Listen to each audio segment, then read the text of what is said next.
15 years locally, doing some film and things of that nature. A lot of people don't know the history of that. But I'm gonna tell you the funny thing about this particular show. I was sitting in my garage, smoking a cigar, editing pictures. Somebody put the ad for this show in my inbox. So I was like, I don't want to do that right now. You know what I mean? You know, I work for the city of Fort Worth. I'm good, making good money. I'm an investigator. Because I know I'm gonna be gone for a long period of time. You know, I'm a single father of a 13-year-old. So I'm sitting there, and people kept putting that ad in my inbox, right? So I'm like, man, I'm gonna just try this thing. So, you know, it tell me to go download the read.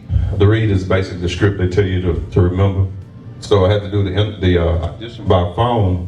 I got my son, 13-year-old, he videoed me doing everything. Had to do the read, had to sing a song, had to act out the lines. So the deadline was that Sunday at 8 o'clock.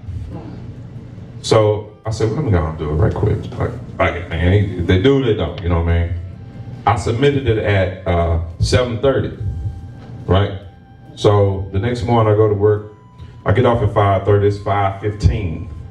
So I get this call. What's Atlanta's area code? So you know that scam likely be tearing my phone up. That scam likely be hitting your phone. Yeah. So I'm sitting at the desk, and my phone right there, and I'm already frustrated because the citizens done pissed me off. So it's time to go home. It's 5:15. I get off at 5:30. My phone ring. I'm looking at it. So I answer the phone. Hello. This is exactly how I answer the phone. Hello. I'm trying to reach Kendrick. I just see him. What you want? This Tyler Perry studio. Hey, y'all. I've been looking for y'all. Lord God ain't God good. So it was So we started talking. He said, man, we got your audition. We was impressed with it. And he said, we was trying to see if you could come out December the 18th at the time. So it was like 2 weeks out. I said, yeah, I ain't consulted with my boss or nothing. I'm like, no, yeah, I'll be there. So boom, I hang up, excited about that. Next day, Tuesday, they called me around about that morning, about 10. They said, say, we was trying to see if you can come out this Thursday. Let's fly to me, Atlanta. I said, yeah, you want me to come now? I come right now, you want me to come right now? So I flew out Thursday, went out and did my, went to Tyler Perry studio. Man, that studio is a beast, y'all. That boy is huge, it's crazy. It's crazy. They're gonna get ready to start doing the tours too. So I go out there, they fly me out the hotel. So it's like he said out of 100 people, they narrowed it down to the 14 that was there, right? So has anybody seen the play? Yeah. Did anybody see the play? Yeah. So it's me, Williams. I play the character Williams. My wife, Darlene, I think her position was sealed already.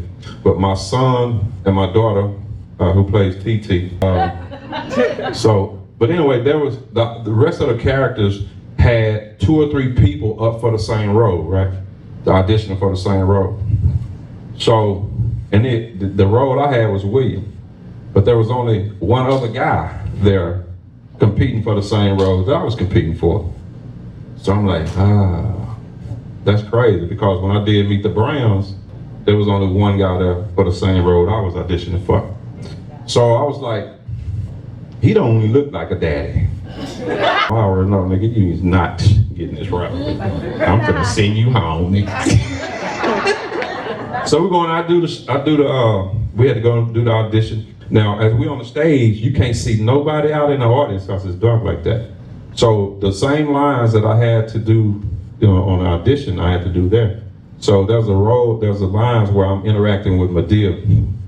And so I'm doing my role, and all of a sudden, Madea voice come out the crowd. So now I know Tyler Perry is sitting out there in the audience, So, I thought I had all time. I was just singing.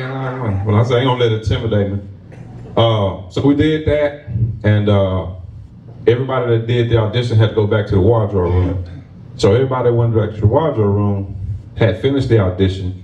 The lady came in, she called 4 names out of all 14 of us. I was the last name called. I'm like, ooh.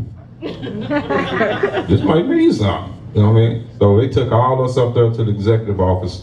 We talked to Mark Swinton.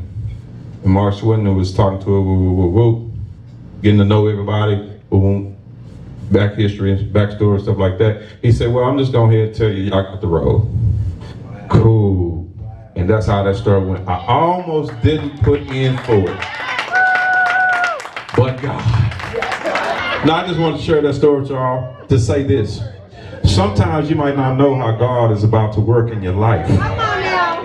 It might look like something I don't want to do that. I done that before. It's been a long time. But guess what? You're going to miss out on a blessing.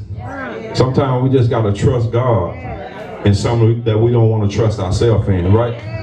All right? So if you have any dreams, any aspirations, any ambitions from starting a company to writing a book, social, whatever it is you want to do, man.